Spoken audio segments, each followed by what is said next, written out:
बदबू आ रहा है पुलिस कमिश्नरेट से। इस सिस्टम को सुधार ले, अन्यथा हमने तो सुधारने के लिए खड़े हो गए। और संयुक्त भारत उत्तर प्रदेश के पदाधिकारी होने के नाते हम उनका पूर्ण समर्थन करते हैं और पूरे प्रदेश में उनकी लड़ाई लड़ेंगे। जैसा डिस्ट्रिक्ट बार एसोसिएशन बनारस या सेंट्रल बार एसोसिएशन बनारस अपना दिशा और वो तैयार करेगा, जो भी उनका आदेश निर्देश होगा उसका पूर्ण रूप से हम पालन करते हुए उनके साथ कंधा कंधा मिलाकर खड़े रहेंगे। धन्यवाद। कानून के जो मकसद है उसको वो स्वयं विफल करते नजर आते हैं। कोर्ट का अगर स्टे है, इसके बावजूद अगर पार्टी उनको उपलब्ध कर देती है तो निर्माण करा देते हैं और गिरफ्तारी जिन मामलों में होनी चाहिए वहाँ नहीं करते हैं, जहाँ नहीं होनी चाहिए वहाँ दबाव बनाते हैं और एक तरीके से पूरा पुलिस तंत्र, थानेदार तंत्र, हम लोगों ने यहाँ के पुलिस प्रमुख को और प्रशासनिक अधिकारी को बार बार ये चिताया कि राजस्व प्रशासन में इस तरह की मनमानी चल रही है, पुलिस प्रशासन में चल रही है, लोग लगातार असंतुष्ट हो रहे हैं। हमारे नवागत जिलाधिकारी ने भी आश्वस्त किया था कि हम जल्दी ही सबकी चूलें कसेंगे, तब तक बहुत सारी दिक्कतें भी आ गई। मैं काशी प्रांगण से रुद्रनाथ मिश्रा बोल रहा हूँ। आज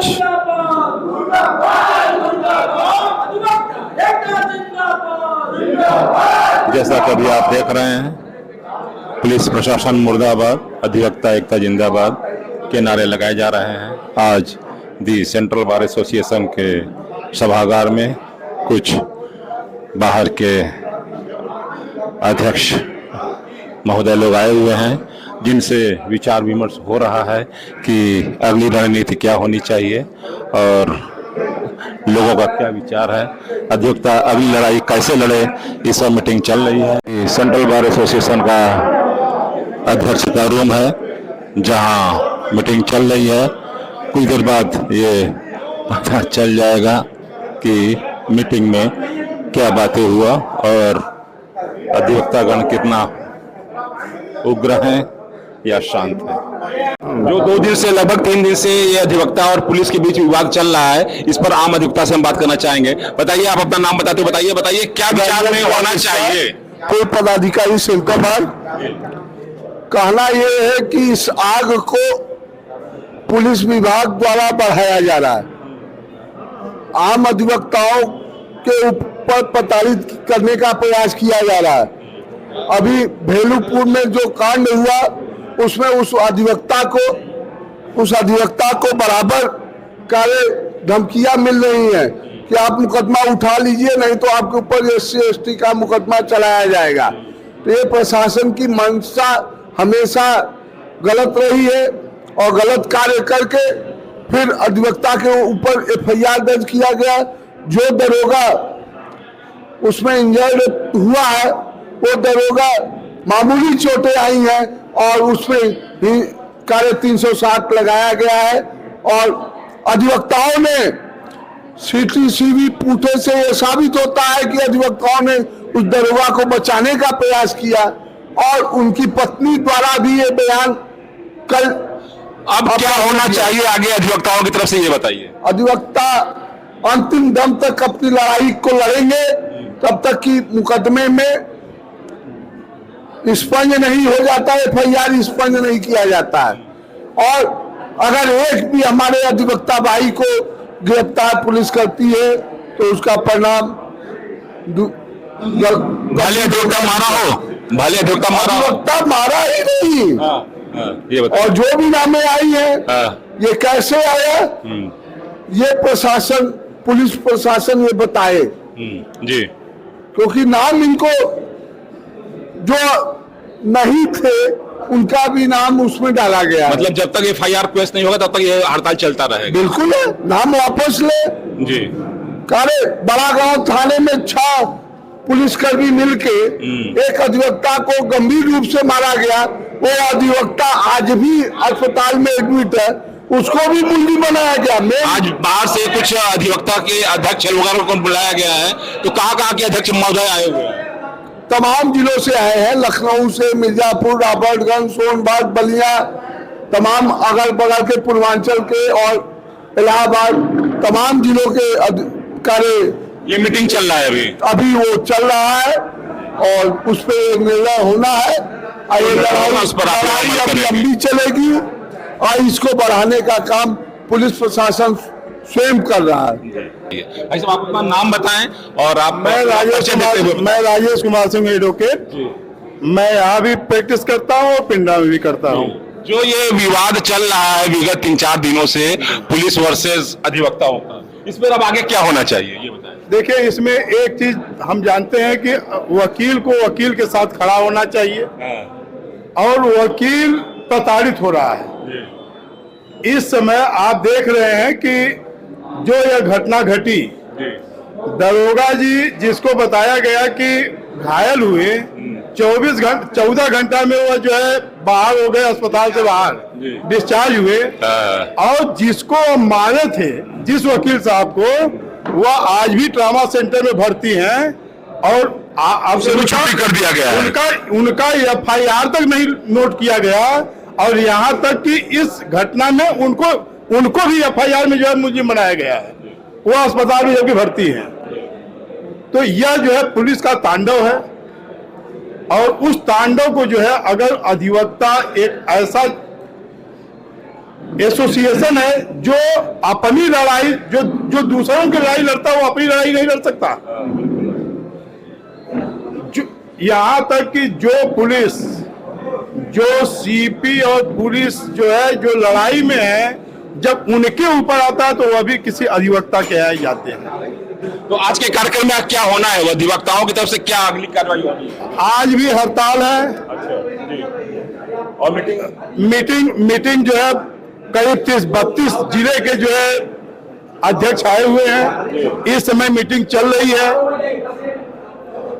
सोमवार को नो एडवांस का ऑर्डर पहले से पास है और 11 बजे जो है मीटिंग होने के बाद जो है हड़ताल फिर कंटिन्यू हो जाएगा। ये जो विगत 3 दिनों से चल रहा है पुलिस वर्सेस अधिवक्ता, तो आज की कार्रवाई में क्या होनी चाहिए? देखिए, मेरा नाम विनोद कुमार शुक्ल है, बनारस बार का मैं पूर्व महामंत्री हूँ। 3 दिन से जो यह चल रहा है, जो पुलिस की अराजकता है, पुलिस की गुंडई है, पुलिस की दादागिरी है, इसके खिलाफ अधिवक्ता आंदोलित है और बार एसोसिएशन के नेतृत्व में आज हम लोग संपूर्ण दिवस न्यायिक कार्य से विरत रहने का निर्णय लिए और संपूर्ण दिवस न्यायिक कार्य से विरत हैं। कुछ बाहर के जिले के भी अधिवक्ता के अध्यक्ष वगैरह आए हुए हैं। आज क्या उम्मीद, आज क्या कार्रवाई होनी है अधिवक्ताओं की तरफ से? देखिए, बाहर के जिले के आए हुए प्रतिनिधियों के साथ बनारस बार और सेंट्रल बार के पदाधिकारियों की मीटिंग चल रही है। उस मीटिंग होने के बाद उनके क्या वार्ता हुई, क्या बातें आई, हम लोगों को भी जानकारी होगी। लेकिन आज तक का जो बार एसोसिएशन का निर्णय है, उसका कंप्लायंस हम लोग जुलूस निकालकर DM पोटको में धरना देकर किए हैं और कोई अधिवक्ता न्यायालयिक कार्य नहीं किया है। 100% यह न्यायिक कार्य सफल रहा है और अभी तो ये लड़ाई है, आगे और लड़ाई है। इस भावना के साथ बार एसोसिएशन ने निर्णय लिया है और उस निर्णय को में जो हमने मांग की है, जब तक वह मांग पूरी नहीं होती है, हम आंदोलित रहेंगे और पूरे प्रदेश से संयुक्त बार एसोसिएशन को आंदोलन का समर्थन प्राप्त हो रहा है। हर बार एसोसिएशन अनवरत समर्थन पत्र भेज रहा है। 25 जिले के प्रतिनिधि आए हुए हैं और यह आंदोलन प्रदेश व्यापी हो जाएगा। इसलिए हम आपके माध्यम से सरकार को भी यह बात बता देना चाहते हैं कि अधिवक्ता और पुलिस की टकराहट ही नहीं है, यह पुलिस के भ्रष्टाचार से, पुलिस की तानाशाही से, पुलिस की गुंडागर्दी से ऊब गए लोगों का प्रकटीकरण है कि हम इतनी गंभीरता से इस आंदोलन को ले रहे हैं और इस आंदोलन को कर रहे हैं। तो वर्तमान पुलिस कमिश्नरेट बनारस की जो व्यवस्था है, पूर्णतः आकंठ भ्रष्टाचार में डूबी हुई है। बदबू आ रहा है पुलिस कमिश्नरेट से। इस सिस्टम को सुधार ले, अन्यथा हमने तो सुधारने के लिए खड़े हो गए। आपके तरफ से प्रमुख मांग क्या है? हमारी मांग है कि सबसे पहले जो अधिवक्ताओं पर फर्जी FIR दर्ज किया गया मनमाने ढंग से, उस FIR को एक्सपंज किया जाए, नीतू कात्यायन को सस्पेंड किया जाए और यहां से भेजा जाए, और पुलिस कमिश्नरेट की भ्रष्टाचार को समाप्त किया जाए, और अधिवक्ताओं के ऊपर जो प्राणघातक हमले हुए उनमें जो गिरफ्तारियां होनी है उन गिरफ्तारियों को सुनिश्चित किया जाए, और बड़ा गांव प्रकरण में FIR दर्ज किया जाए, उस दरोगा को गिरफ्तार किया जाए। ऐसे में मैं आम अधिवक्ता जो हैं उनका मैं विचार लेना चाहता हूँ अपने चैनल के माध्यम से। इसमें भाई साहब भी बैठे हुए हैं, मैं आपसे बात करना चाहता हूँ। आप अपना नाम बताएं और बताएं कि जो 3-4 दिन से प्रकरण चल रहा है पुलिस वर्सेस अधिवक्ता, इसमें गलती किसकी है ये बताएं। मैं विनोद कुमार सिंह जी, फौजदारी के अधिवक्ता जी जी और विगत 33 सालों से मैं कचहरी प्रांगण में जी यहाँ रेगुलर प्रैक्टिशनर हूँ। जी जहाँ तक प्रश्न आपका है जी जी जी कि ये जो प्रकरण चल रहा है इसमें जी। गलती किसकी है, जी तो मैं आपको शुरुआत करूंगा। जी। थोड़ा सा समय दीजिएगा हमको।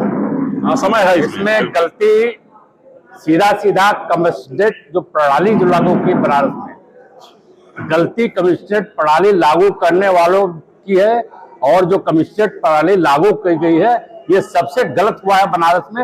ये काशी की नगरी है, प्यार की नगरी है। जी यहाँ पर धमकी और गुंडई नहीं चलती पुलिस की। जी आज मैं आपको बता दूं, CP महोदय स्वयं दबाव में है। कारण क्या है? जहां पहले SSP, DIG और IG पूरे मंडल को संभाल लेते थे, जिले को संभाल लेते थे, आज जो है 21 से 22 IPS। और मैं आपको बता दूं कि जितने IPS है सब रंगरूट हैं, 2 साल के, 1 साल के जी हैं। बिल्कुल बिल्कुल सही। ये नए खून वाले हैं, गरम खून वाले हैं। जी। ये CP की बात भी नहीं मानते हैं। मैं बता दो, CP पे इतना जबरदस्त दबाव है जी। कि अधिवक्ताओं के खिलाफ किसी भी हालत में आप कार्रवाई करिए।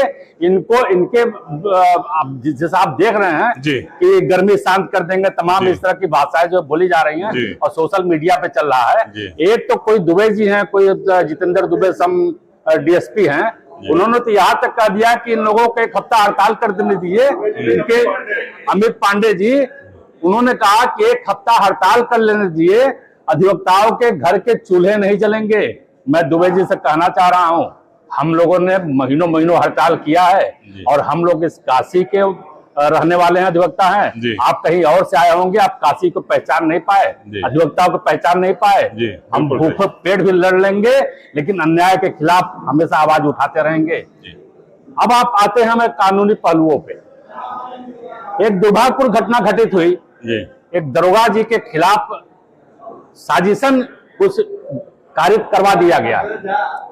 तमाम वीडियो चल रहे हैं, तमाम बयानात चल रहे हैं, उसमें आप क्योंकि पत्रकार हैं समझ रहे होंगे क्या हुआ। लोग कह रहे हैं कि कुछ अलग से लोग आए, अधिवक्ता का कोट पहनकर अपने ही भेजे गए व्यक्ति पे हमला किया और उसको एक अलग रंग दे दिया गया कि अधिवक्ताओं ने दरोगा को गिरा के पीट दिया। एक भी नीलगु निशान तक उसके शरीर पे नहीं है। उसको जिस ढंग से टांग के जो है गाड़ी पे और चिल्लाते हुए अब आए करते हुए जा रहा था, ऐसा लग रहा था उसका हाथ पैर घुटना सब गया। लेकिन दीनदयाल अस्पताल के कर्मचारियों ने जब उसका मेडिकल किया, कुछ नहीं पाया। पुलिस उसने कहा कि ऐसा है कि इनको ले जाइए। पुलिस ने कहा कि कुछ नहीं, आप रेफर कीजिए, हम ट्रामा सेंटर ले जाएंगे। जबरदस्ती रेफर कराया, ट्रामा सेंटर में ले गए, वहां भी मेडिकल में कुछ नहीं निकला। अगले दिन सुबह ट्रामा सेंटर ने कहा कि ले जाइए इनको, जबरदस्ती रोका गया और शाम को जो है रिलीज कर दिया गया। ये सब साजिश रची गई अधिवक्ताओं के खिलाफ, शांतिप्रिय अधिवक्ताओं के खिलाफ, जो अपनी कलम की लड़ाई लड़ता है। कोई हथियार कैंपस में लेके नहीं आता है। सेक्शन क्या लगाया उन्होंने, 118 सप्लाइज टू BNS। क्या कहता है, कैंपस में धारादार हथियार द्वारा हमला। मैं तो पुलिस की बुद्धि पे तरस आती है कि ये धारा उन्होंने लगा कैसे दी। चारों गेट पे उनके नुमाइंदे खड़े हैं, पुलिस वाले खड़े हैं, मेटल डिटेक्टर लेके खड़े हैं। धारादार हथियार को अगर इंटरप्रेट करेंगे हम तो उसमें पाएंगे, उसमें आपका जो है ये आप समझ सकते हैं, चाकू से लेकर तमाम चीजें। कट्टा छोड़ दीजिए, कट्टा नहीं आता है, चाकू से लेकर तमाम चीजें हैं, वो हथियार राड ये आते हैं। उस आप जो है उस वीडियो को देखेंगे जब, उसमें पाएंगे कि कहीं किसी के हाथ में इस तरह का एक छोटा सा डंडा तक नहीं था। और मैं तो कहता हूं कि वहां पे जितने लोग बचा रहे थे अधिवक्ता सारे अधिवक्ता वहां बचा रहे थे, उन बचाने वालों को अज्ञात में ले लिया गया। जो अधिवक्ता पीड़ित अधिवक्ता जो अस्पताल में एडमिट है, अमित मौर्य, जिसका विवाद था, उस अधिवक्ता को मौका वारदात पे दिखा दिया गया, उसको नामजद कर दिया गया। क्या ऐसे अत्याचार चलेगा? आपने सेक्शन लगाया 310(2), 310(2) सेक्शन क्या कहता है? बीएनएस कहता है कि डकैती डाल दी गई। डकैती कैसे डाल दी गई? एक दरोगा, एक मामूली दरोगा जो 25-30 हजार की तनख्वाह पाने वाला 3 लाख की राडों की घड़ी पहनता है और उस घड़ी के सहित वो अस्पताल जाता है। अगर किसी को लूटना होता, डकैती डालना होता, तो सबसे पहले नजर 3 लाख की घड़ी पे जाती। वो गिरा हुआ है, उसके पीछे के जेब से या कुछ जैसा भी मजबून हो, मैंने देखा नहीं, पीछे के जेब से वो 4,500 रुपए निकाले और 4,500 रुपए दरोगा लेके घूम रहा है। वो पैसा किसका था? सबसे बड़ा चीज ये हमको तो मांग करनी चाहिए कि ऐसे भ्रष्ट दरोगा के खिलाफ आईटी में हमको जो है एक कंप्लेंट करना चाहिए कि 3-3 लाख की घड़ी पहनने वाले दरोगा कौन है। चलिए 310(2) आपने लगा दिया। 311 सेक्शन क्या कहता है? मृत्यु कारित करने के उद्देश्य से डकैती डालना। जब 310(2) आपने लगा दिया डकैती, ये सेक्शन कहां से आ गया? वहां पे हम मृत्यु कारित कर रहे थे, 109 भी लगा है। 109 बीएनएस क्या कहता है? जो 307 आईपीसी है पूर्व का, वो आज का 109 बीएनएस है, उसमें हत्या का प्रयास है। अगर हत्या का प्रयास लगा दिया तो मृत्यु कारित करने के उद्देश्य से डकैती, ये सेक्शन कहां से आ गया?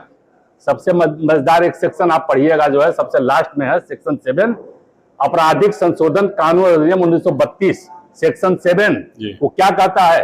व्यक्तिगत कार्य या व्यवसायिक कार्य से गए व्यक्ति को अवरोध उत्पन्न करना। हमें तो ताज्जुब होता है इन सेक्शन लगाने वालों का कि वो दरोगा सरकारी कार्य से आया था, वो किसी व्यवसायिक कार्य से नहीं आया था, किसी व्यक्तिगत कार्य से नहीं आया था। वो सेक्शन कैसे लग गया? इतने हास्यास्पद सेक्शन। और हम तो बेफर्ज से मांग कर रहे हैं बार के अध्यक्ष द्वय से कि आप रिट में जाइए, 101% में गारंटी देता हूं ये FIR केस हो जाएगा हाई कोर्ट में। लेकिन नहीं हुआ। एक और प्रकरण, सीपी महोदय ने प्रेस कॉन्फ्रेंस दिया। इतना घटिया प्रेस कॉन्फ्रेंस अगर सीपी दे सकता है तो इससे बड़ा दुर्भाग्य कुछ नहीं हो सकता। क्या कहा उन्होंने कहा कि अगर दरोगा के ऊपर या सिपाही के ऊपर कोई हमला होता है तो समस्त महकमे के ऊपर हमला माना जाएगा। क्या वो एक महकमे के वो सीपी हैं? वो समस्त जिले के सीपी हैं? एक महकमे के सीपी अकेले नहीं ना है, हमारे भी सीपी हैं, अधिवक्ताओं के सीपी हैं, व्यापारियों के सीपी हैं, आम नागरिकों के सीपी हैं। ये कैसे ये व्यक्ति ये कह सकता है कि समस्त महकमे पर हमला है? अगर मैं कहूं कि किसी अधिवक्ता को रास्ते में रोका जाता है, किसी अधिवक्ता पे हमला किया जाता है, किसी अधिवक्ता को चोटैल किया जाता है अगर रास्ते में, ये समस्त अधिवक्ता समाज पे, ये पूरे संघ पे हमला माना जाएगा, तब क्या होगा? इसको रेज करना चाहिए बार एसोसिएशन को। ये ऐसे दबाव में नहीं आएंगे। ये सब बिल्कुल समझ लीजिए कमिश्नरेट प्रणाली की वजह से ये जितने रंगरूट आए हैं। कुछ एक महिला की बात हम सुनने में आ रहा है, कोई एसीपी हैं, जिस भाषा का प्रयोग करे वो कोई व्यक्ति नहीं कर सकता। वो तो महिला है, सभ्य होनी चाहिए। महिलाओं को क्या क्या उपाधियां दी गई है, माँ दुर्गा तक की उपाधि दी गई है, लेकिन गाली कभी किसी भी आपके जो है उसमें नहीं है। आपकी तरफ से, अधिवक्ता की तरफ से आज की डेट में क्या कार्रवाई होनी चाहिए आपके विचार से? देखिए, एक उपाध्यक्ष है हमारे बनारस बार एसोसिएशन के, कोई राघवेंद्र दुबे जी, वो 173 सब क्लास 4 में सीआरपीसी में, जो 156 सब क्लास 3 था सीआरपीसी, उसमें वो गए हैं एक कंप्लेंट में। अब उस मजमून को मैंने पढ़ा नहीं, उनको पहले दिखाना चाहिए था कुछ बड़े अधिवक्ताओं को। हम लोगों को जो है कम से कम आधे घंटे तक कचहरी में बंधक बना लिया गया था, आपने देखा होगा। और जजेस तक बंधक थे, मैं तो ये कहता हूं कि ये जांच का विषय है कि किस अधिकारी ने हमारे कैंपस के चारों गेटों को बाहर से सिकल लगा के तालाबंदी किया, किस अधिकारी ने दहशत का माहौल बनाया ताकि यहाँ पे बड़े बड़े बुजुर्ग अधिवक्ता जो 70-70 साल के अधिवक्ता हैं, अगर हार्ट अटैक हो जाता, जो भगदड़ की स्थिति उत्पन्न की उन्होंने, इसका जिम्मेदार कौन है? सरकार को इसकी जांच करनी चाहिए। और बंधक बनाने का एक सेक्शन है बीएनएस में, सेक्शन 140 पढ़ लीजिए रुद्र जी, 127 भी लगेगा। अगर आपको कहीं पे किसी कमरे में किसी कैंपस में अगर बंधक बना दिया जाता है तो हीनियस क्राइम है, संज्ञेय अपराध है। मैं तो मैंने उसको देखा नहीं जो उन्होंने दाखिल किया है, इसको डाला है कि नहीं डाला है, तुरंत जुडिशरी को इसमें एक्शन लेना चाहिए। और अंतिम बात मैं कहूंगा, हड़ताल के मुद्दे बताइए। अंतिम बात आप और एक सुन लीजिए, 3 दिन से जुडिशरी ठप है जी, पैरोकार नहीं आ रहे हैं, कोर्ट मुहर्रिर गायब हैं। जुडिशरी को ठप करने वाले कौन हैं? इसको जिला जज को संज्ञान लेना चाहिए, हाई कोर्ट को संज्ञान लेना चाहिए और इनको तलब करना चाहिए प्रशासन को, वो बतावे कि जुडिशरी 3 दिन से क्यों ठप है। अधिवक्ता मारे मारे फिर रहे हैं, बहुत से अधिवक्ता है जो डेली कुआं खोदते हैं, डेली पानी पीते हैं, उन अधिवक्ताओं की रोजी रोटी पे इन्होंने लात मारा है सीपी ने। सीपी हमारा जिम्मेदार है। लास्ट बताइए, आप किसके साथ हैं? स्वयं के साथ हैं कि बार के साथ हैं? मैं बार एसोसिएशन के साथ खड़ा हूं जी। मैं इंडिविजुअल किसी भी चक्रमण के खिलाफ हूं। आप राजनीति मत करिए, बार एसोसिएशन आपके साथ खड़ा है। बार एसोसिएशन अगर आपका प्रस्ताव पास करता है तो सारे अधिवक्ताओं को पार्टी वाइज, जाति वाइज सब कुछ भूलकर एक मंच पर आकर इसका विरोध करना चाहिए। और आज ये लगा, पहली बार जो है कई सालों बाद जो है ये बार रिचार्ज हुआ है। बार जो है रिचार्ज नहीं था, हम तो थोड़ा सा अगर मजाकिया शब्दों में अगर आपसे कहें तो हो सकता है कि बार के पास पैसा नहीं हो रिचार्ज करने का, लेकिन आज जो है, आज कम से कम ये लगा कि बार रिचार्ज हो गया। क्या बात, वाह वाह, धन्यवाद आपको इतना बताने के लिए। आपकी जैसी ऊर्जा जो है सारे अधिवक्ता और बार के पदाधिकारियों में भी होनी चाहिए। मैं काशी प्रांगण से रुद्रनाथ मिश्रा। एक और अधिवक्ता बैठे हुए हैं जो सामान्य मैं इनसे भी इनका विचार जानना चाहूंगा। आप बताइए वकील साहब, अपना नाम बताइए और बताइए कि ये जो प्रकरण चल रहा है विगत 3-4 दिनों से, क्या ये कितने लंबा तक चल सकता है, लंबे दिनों तक, कि इसको खत्म होना चाहिए? देखिए, मेरा नाम हौसिला प्रसाद पटेल है जी। मैं सेंटर बार में अध्यक्ष पद का प्रत्याशी हूँ जी। जो पहले दिन धरना चला था जी, जिसमें जो भेलूपुर के क्राइम इंस्पेक्टर कन्हैया कुमार को जी 12 बजे तक गिरफ्तार करके कोर्ट में पेश करना था, पुलिस कमिश्नर मोहित अग्रवाल और उनके जो अधिकारी हैं एक षड्यंत्र के तहत जो है, जो बड़ा गांव के दरोगा आते हैं जी, उनके साथ उनके लोगों ने ही बदतमीजी किया, मार पीट का जो है ड्रामा किया। उसमें ये दिखाए कि दरोगा जी मर गए हैं। एक षड्यंत्र के तहत पूरी कचहरी खाली करा दिए और तीनों गेट बंद करवा दिए। कमिश्नर को लगने लगा अधिवक्ता लोग लामबंद हो रहे हैं, अगर किसी प्रकार का षड्यंत्र नहीं किया जाएगा तो हमको अपने दरोगा को गिरफ्तार करके पेश करना होगा। 12 बजे पेश होना था, 1:30-2 बजे तक जो है एक कार्रवाई जो है, आते हैं दरोगा जी, उनके साथ जो है धरपकड़ होता है और अधिवक्ता के खिलाफ 10 नामजद और 60 लोगों के खिलाफ अज्ञात मुकदमा दर्ज है। इंजरी में उनको जो भी चोट लगी है उसमें 16 चोट आई है। कहां से दरोगा धारदार हथियार लेकर यहाँ जो है कचहरी में प्रवेश कर रहा है, जबकि पुलिस कमिश्नर के लोग ही गेट पर चेक करके अंदर जाने दे रहे हैं। और इसके बाद भी अधिवक्ता जो है धारदार हथियार लेकर कचहरी पहुंच रहा है। पुलिस ड्रामा किया गया, आप बता रहे हैं पुलिस के द्वारा ड्रामा किया गया, पुलिस द्वारा एक षड्यंत्र के तहत क्राइम के जो इंस्पेक्टर हैं जो शिव प्रकाश के साथ मारपीट किए हैं उनको गिरफ्तार करके कोर्ट में पेश न किया जाए, इसके तहत एक षड्यंत्र किए हैं। हमारा जो पहले दिन का धरना था उन्होंने आश्वासन दिया, एडीसीपी जिला जज के चेंबर में मीटिंग हुई, जिला जज के माध्यम से एडीजे आकर बताए कि नहीं, कल जो है 12 बजे तक हर हाल में दरोगा गिरफ्तार होकर कोर्ट में पेश होगा। जिस दिन पेश होना था उसी दिन इस प्रकार का पुलिस अधिकारियों द्वारा, कमिश्नरेट द्वारा, मोहित अग्रवाल के द्वारा एक षड्यंत्र रच करके इस प्रकार का कृत्य कचहरी में करवा करके अधिवक्ता समाज को बदनाम करने की कोशिश की गई है, जिससे कि पूरा अधिवक्ता समाज इसको लेकर के मर्माहत है। और एफआईआर आनन फानन में 1 बजे लिख गई, 1 बजे रात लिखी जाती है, जबकि उस दरोगा मरासन स्थिति में आईसीयू में भर्ती था। कैसे उठ करके आता है जो कैंट पर, और 1-2 दिन में वो दरोगा ठीक हो करके। अब आगे क्या कार्रवाई होनी चाहिए आपकी तरफ से? इस बार जो है अधिवक्ता समाज को आर पार की लड़ाई लड़नी चाहिए और मजबूती के साथ अधिवक्ता प्रोटेक्शन एक्ट लागू करने की बात होनी चाहिए। इस बार अधिवक्ता प्रोटेक्शन एक्ट लागू हो। जैसे कि यहाँ 75 जिले हैं, 75 जिले में 25 बार काउंसिल सदस्य हैं, लेकिन केवल बनारस से 4 बार काउंसिल सदस्य हैं।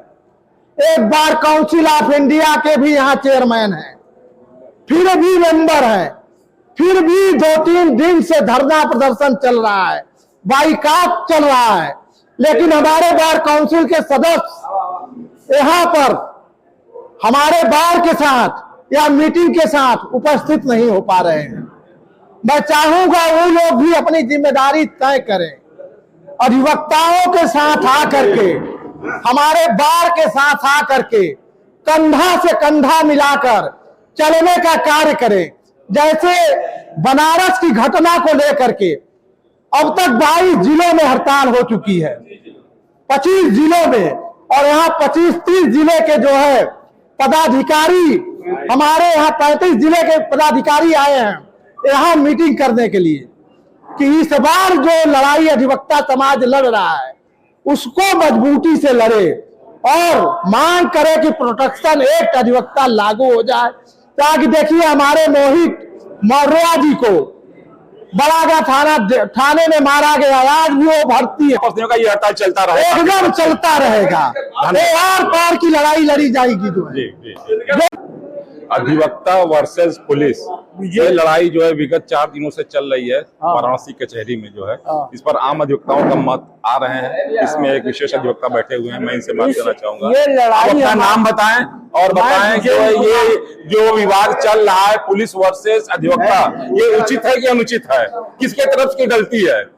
ये मैं Vijendra Kumar Singh advocate, collectorate court Varanasi ji. मैं ये कह रहा हूँ कि ये जो लड़ाई है शुरू में जो है पुलिस के खिलाफ जो है ये नाम दिया गया, वास्तव में अधिवक्ताओं ने जो है न्याय की लड़ाई लड़ा है। क्योंकि अधिवक्ताओं के पास कोई कानून नहीं, स्पेसिफिक कानून अगर रहता, अधिवक्ता प्रोटेक्शन एक्ट रहता, तो हम अधिवक्ता जो है हमेशा इस लड़ाई में आगे रहते। अधिवक्ताओं ने शुरू में ही शासन से ये मांग किया था कि अधिवक्ता प्रोटेक्शन एक्ट को पूरे देश में लागू किया जाए। उसको शासन प्रशासन ने नहीं सुना और उसका परिणाम ये हुआ कि अधिवक्ताओं कभी लेखपाल द्वारा, कभी दरोगा द्वारा बेइज्जत और पीटे जा रहे हैं और उनकी सुनवाई नहीं हो रही है जो है। और उसके बाद अधिवक्ता जब जो है यहाँ पर अपनी प्रतिक्रिया में कुछ असामाजिक तत्वों ने जो है हमला किया दरोगा पर, जैसा कहा जाता है, तो चारों गेट को जो बंद किया गया वो जो है अगेंस्ट लॉ है। उसमें पूरे सबको जो है एक तरह से इनलीगल डिटेंशन किया गया। किसके तरफ से किया गया ये बताइए? गेट तो बंद करना ठीक है, इलीगल हुआ। पहले पुलिस ने किया, किसके तरफ से किया गया? पुलिस ने किया पहले, एडवोकेट पहले अधिवक्ता को जो है पुलिस ने वहां पर वन वे ट्रैफिक पर जो है उसके पत्नी के सामने बुरी तरह से मारा, उसका आंख के पास जो है गहरी चोटें आई। तो क्या उसका बदला वकील ने लिया? बदला नहीं लिया वकील ने, वकील ने जो है बदला नहीं लिया। वो जो है एक घटना बड़ा गांव की थी, जो है वो दूसरी घटना थी, उसमें जो है किन तत्वों ने मारा। इसके पहले अधिवक्ताओं ने कहा था कि जैसा पुलिस कर रहा है वैसा हम भी करेंगे, ऐसा नहीं, इसका मतलब अधिवक्ताओं ने ऐसा नहीं कहा था, ऐसा नहीं कहा था। अधिवक्ताओं ने कहा कि इसकी जांच होनी चाहिए और डिस्ट्रिक्ट जज के यहाँ जो है एक कमेटी बनी, उसमें उस कमेटी में जो है उसकी वो जो है ये कहा कि 24 घंटे के अंदर जो पुलिस वाला जो है वह रथ यात्रा पर घटना किया उसको गिरफ्तार करेंगे। उसके पहले जो है ये साजिश के तौर पर जो है कुछ तत्वों ने उस पर पुलिस ने अटैक कराया, जो है उसमें अधिवक्ताओं का कोई हाथ नहीं है। और जो FIR जो है दर्ज कराई गई उसमें अधिवक्ताओं के खिलाफ जो है वो FIR ही अपने आप में गैर कानूनी है, क्योंकि वो उस FIR में जो है घातक हथियारों का प्रयोग, डकैती इत्यादि किया गया, जबकि अधिवक्ता घातक हथियार को लेके नहीं आए। अब आगे क्या कार्रवाई होनी चाहिए? हमको उच्च न्यायालय में एक रिट फाइल करना चाहिए जी, ताकि वो FIR क्वैश हो सके और जो है एक न्यायिक जो है जांच आयोग जो है वो कहो और वो जो रिपोर्ट दे उसी के अनुसार कार्य होना चाहिए, तभी इस समस्या का समाधान होना चाहिए। धन्यवाद। बताइए आप क्या बताना चाह रहे हैं? आप क्या पूछना चाह रहे हैं? ये विवाद किस लिए आगे बढ़ रहा है? ये रुक क्यों नहीं रहा है ये विवाद? अच्छा, इसके लिए आपको धन्यवाद जी, मैं शुक्रिया अदा करता हूँ। Thank you. ये विवाद आप CP से जरा पूछ लेते तो बड़ा अच्छा होगा जी। ये घटना बड़ा गांव में हुई जी, ये घटना सारनाथ में हुई जी, ये घटना रथ यात्रा पर हुई जी। तो मित्रवत मीडिया कर्मी आप हैं, आपको चौथे स्तंभ कहे जाते हैं जी। ये सब प्रश्न उनसे आप क्यों नहीं करते हैं? हमारा जो जिले का आला टॉप 10 का अधिकारी है, क्योंकि पुलिस वर्सेस अधिवक्ता का चल रहा है तो आपका भी मत आना चाहिए कि ऐसा क्या? मैं बता रहा हूँ तो आप उनसे ये प्रश्न करिए कि ये नौबत आई थी जब बड़ा गांव में ये घटना घटित हुई, रथ यात्रा पर घटना घटित हुई, कैसे हमारे पर आएगा? जिले से बाहर थे, स्टेट से बाहर थे या हमारे देश से बाहर थे, आप कहाँ थे? हमारे यहाँ 27 IPS हैं, 27 IPS हैं, इनको छोड़ करके ये क्या कर रहे हैं भाई? खाली AC पे बैठ करके मजा ले रहे हैं, फेसबुक पे बैठ करके खाली पेमेंट ले रहे हैं। और जब घटना घटित हुई बड़ा गांव में रथ यात्रा पर, तो आपको तुरंत रिस्पॉन्स लेना चाहिए कि नहीं लेना चाहिए? और दूसरी चीज, आप एक महिला कोई आई है हमारे घर परिवार में है, ऋतु का ध्यान करके है, उनकी भाषा जो है हम अधिवक्ताओं के प्रति इतनी खराब है कि उस भाषा का प्रयोग हम नहीं कर सकते। ये क्या उचित है या गलत है? और अगर गलत या उचित है जो भी है, इसमें दोषी कौन है? और आज की कार्रवाई के बाद हमें क्या करना चाहिए, बार को क्या कदम उठानी चाहिए, इस पर आप अपना विचार बताएं। देखिए, अधिवक्ता हो पुलिस हो, दोनों का एक दूसरे के दोनों पूरक हैं, दोनों के समन्वय से चलना चाहिए कोई भी काम। कुछ मिसअंडरस्टैंडिंग हुई है दोनों के बीच, अब उसको सुधारने की जरूरत है। दोनों मान ले समझौता कर ले तो ठीक है, अगर पुलिस अड़ी रही अधिवक्ता भी अड़े रहेंगे और ये हड़ताल तब तक जारी रहेगा जब तक फर्जी मुकदमा अधिवक्ताओं के खिलाफ जो है वो वापस न हो जाए। हड़ताल तब तक जारी होना भी चाहिए, ये मेरा बार से भी रिक्वेस्ट है और अधिवक्ता भाइयों से। अब बात रही, हम परसों एक वीडियो देखे थे जिसमें इस समय ACP या कौन है नीतू कात्याल, जिनको हम लोग इस समय लेडी सिंघम बता रहे हैं, इस समय का म्यूजिक चल रहा है वही लेडी सिंघम का पुलिस वाला वो चल रहा है। उस समय एक हमारे अधिवक्ता जो इसमें प्रत्याशी भी हैं, उनको कहा गया कि अभी तुम बोल रहे थे गर्मी निकाल देंगे, किसकी गर्मी निकालोगे, तुम बोल के दिखाओ। मैं ये कहना चाहता हूँ उस CP महोदय से, ADCP महोदया से, क्या उनके में ये हिम्मत है कि योगी जी ने डिबेट में ऑन चैनल ये कहा था कि अभी गर्मी निकाल दूंगा। उन जो संवैधानिक पद पर बैठा हुआ है, जो इस तरह का स्पीच देता है, गर्मी निकाल दूंगा, एक मुख्यमंत्री बोलता है, उनसे जाके ये सवाल पूछ सकती हैं कि किसकी गर्मी निकालने की बात कर रहे हैं आप। आज एक अधिवक्ता को आज जो है फर्जी FIR होता है और उनसे कहते हैं कि तुम गर्मी निकालने की बात करते हो। और दूसरी बात रही, अभी एक लक्सा में हुआ था, हमारे अधिवक्ता भाई कुछ पुलिस द्वारा मारा गया, पीटा गया, जो एडमिट है। उसके 2-3 दिन बाद CP महोदय का पेपर मैंने पढ़ा, पेपर में आया था कि सारे अपने मातहतों को और पुलिस वालों को मना किया जाता है, किसी आम आदमी को चालान न किया जाए, उनकी गाड़ी रोक के अनायास परेशान न किया जाए। सिर्फ संदिग्ध गाड़ियां चेक होंगी जिसपे तहरी सवारी हो या जिसका नंबर प्लेट ना हो। लेकिन उसके बावजूद इस समय सिर्फ अधिवक्ताओं को टारगेट करके उनकी गाड़ी को चेक किया जा रहा है, चालान काटा जा रहा है, जो बिल्कुल गलत है, सीज किया जा रहा है, जो बिल्कुल गलत है। ये जो पेपर में आया था कि हमने मातहतों को मना किया है, ये मना नहीं किया गया है, ये वकीलों को सिर्फ टारगेट करने के लिए, बल्कि उनको सख्त हिदायत दी गई है। अब आपके अधिवक्ताओं की तरफ से क्या एक्शन होना है और आप शासन से क्या उम्मीद करते हैं? शासन से ये उम्मीद करते हैं कि यहाँ से CP महोदय का ट्रांसफर करें। जी, अगर जी। CP महोदय नहीं मानते हैं, जी। कंट्रोल नहीं कर पाते हैं, जी। तो यहाँ से उनका ट्रांसफर करें।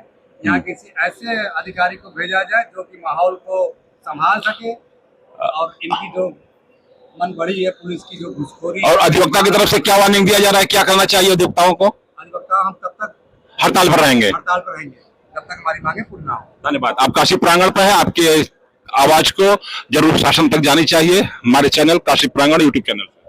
सेंट्रल बार एसोसिएशन के हाल में ये मीटिंग चल रही है और मीटिंग के दौरान जो निर्णय होगा वो बताया जा रहा है। किसी का स्पष्ट कोई वॉइस नहीं आता है, कोई स्पष्ट निर्देश है, तो कोई स्पष्ट किसी अधिकारी से बातचीत है तो नहीं बोल रही। जब जांच होती है अधिवक्ता की हत्या पर, तो पता चलता है कि अधिवक्ता की हत्या में किसी अधिवक्ता के द्वारा ही कराई गई है, साजिश की गई है। उसके पीछे किसी न किसी अधिवक्ता का हाथ होता है। तो जिस तरीके की समस्या आ रही है, तो इसमें फिर अपने घर का ही देखना पड़ता, चाहे वो हमारे चेयरमैन, जिस समय मैं चुन के गया चेयरमैन जो रमेश यादव की डेथ हुई, तो उसके पीछे भी एक अधिवक्ता का हाथ है।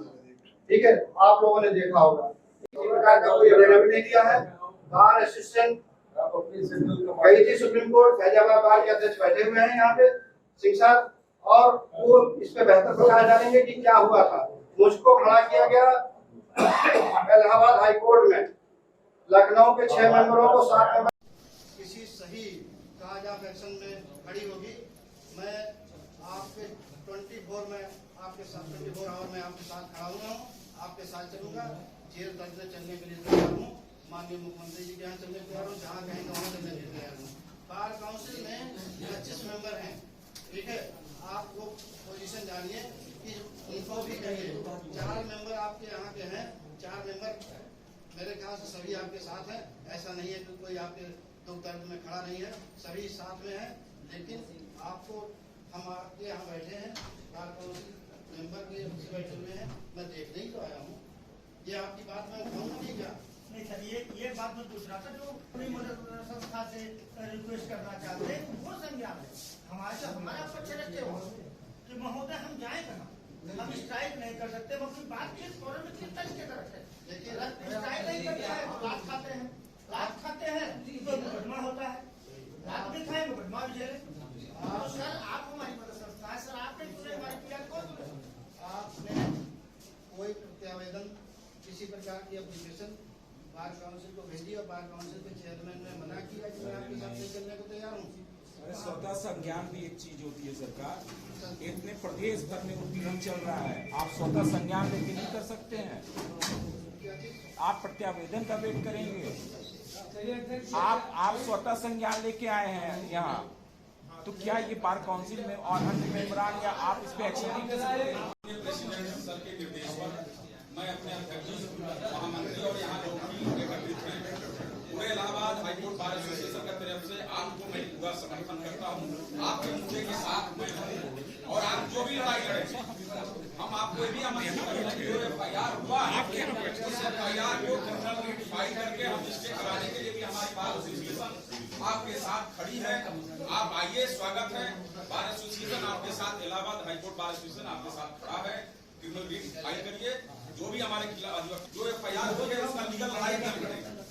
जो FIR हुआ है उसको जीतने के लिए हम रेटिफाई करेंगे। हमारे अध्यक्ष ने आपको सादर आमंत्रित किया है, आप आइए, हम आपको इसमें समर्थन करते हैं। दूसरी बात, जो आप लड़ाई लड़ रहे हैं, ये लड़ाई हमारी बहुत लंबी है, बहुत पुरानी है, और इसलिए इस लड़ाई को एक मुकम्मल लड़ाई तक पहुंचाने के लिए हम पूरी तरह से प्रतिबद्ध हैं और आपके बार एसोसिएशन को आश्वस्त करते हैं। बनारस जो भी अधिवक्ता है अपने हाईकोर्ट बार एसोसिएशन को आश्वस्त करते हैं कि आपको पूरा का पूरा समर्थन जैसे चाहेंगे, जिस तरह चाहेंगे हम समर्थन अध्यक्ष प्रयागराज।